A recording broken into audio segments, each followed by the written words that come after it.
आज हम आशा सहयोगिनी हनुमानगढ़ की यहाँ इकट्ठी हुई हैं विज्ञापन देने के लिए कलेक्टर साहब को, ताकि वो हमारे जो मंत्री जी बैठे हैं ऊपर, हमारी जो सरकार है उन तक हमारी मांगे पहुंचा सके।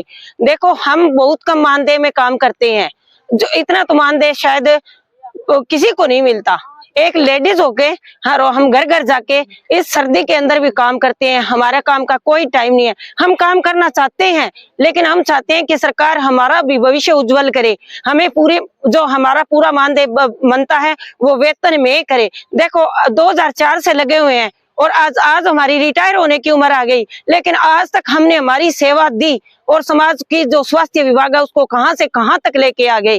जो ये स्वास्थ्य विभाग का काम चल रहा है उसकी मेन कड़ी हमसे ही शुरू होता है और हम पर ही खत्म होता है। अगर आज हम नहीं होते तो ये जो बच्चों की मातृ मृत्यु दर है या जो ये शिशु मृत्यु दर है, इसमें कभी कमी नहीं होती और ये जो पूरे इंडिया का लेवल है उसमें सुधार कभी नहीं आता। जो ये बड़े बड़े इनाम ले रहे हैं भी, आज हमने 5वें लेवल पर आ गए या 7वें लेवल पे आ गए, उसकी सबसे मेन कड़ी हम है। तो हम ये चाहते हैं सरकार हम पर ध्यान दे और समाज भी हमारा साथ दे और मीडिया भी हमारा साथ दे। देखो, हम चाहते हैं हमें मानदेय पर, वेतन पे लाया जाए, हमें भी ये जो टीए डीए जो भी है बोनस है वो हमें भी मिले। हम तो सरकार से हमें तो कुछ नहीं मिलता, इतना कुछ करके हमारी तो दिवाली और होली फिक्की रहती है, हमारे पास पैसे कहाँ से आएंगे? हर कर्मचारी को मिलता है तो हमें कर्मचारी क्यों नहीं माना जाए?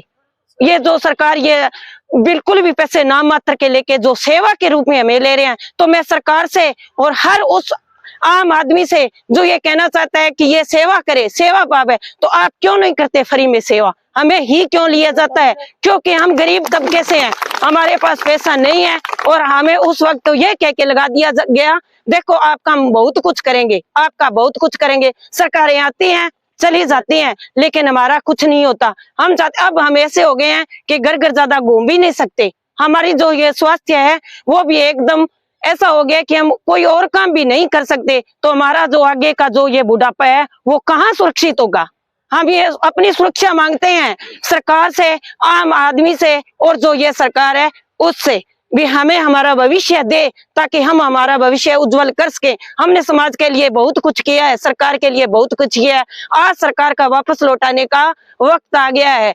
जहाँ पर सबको परमानेंट किया जा रहा है तो हमें क्यों नहीं किया जा रहा?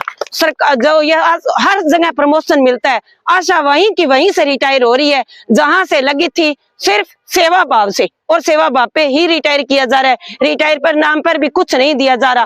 क्यों नहीं दिया जा रहा? खाली हाथ क्यों लौटाया जा रहा है? हम चाहते हैं हमें भी मान सम्मान मिले, हमें भी वो मिले जो एक कर्मचारी का दर्जा होता है। हम लोगों को हमसे लोग पूछते हैं हम क्या है, हम कुछ नहीं बता पाते। ना हम कर्मचारी हैं, ना हमें वेतन मिलता है। घर के बच्चे पूछते हैं मम्मी आप क्या लगे हो? समाज सेवा।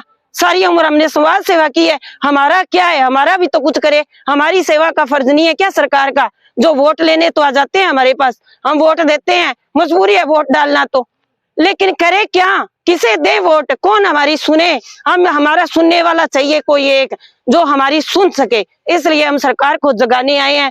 अगर सरकार ने हमारी मांगे नहीं मानी तो हमें हमारे हक के लिए सड़कों पे आना ही पड़ेगा, क्योंकि अब हमारे पास कोई ऑप्शन नहीं है। और क्योंकि हमारी उम्र जा रही है, कुछ बहनें रिटायर हो गई और हम भी आज रिटायर होने वाले हैं। ये नहीं है हम पढ़े लिखे नहीं है, जब मैं लगी थी तब से ही BA हूँ। हर कोई ग्रेजुएट है, कोई 7-8 तो कोई से है। हमने इस आस में ग्रेजुएट किया कि हमें भी सरकार आरक्षण देगी।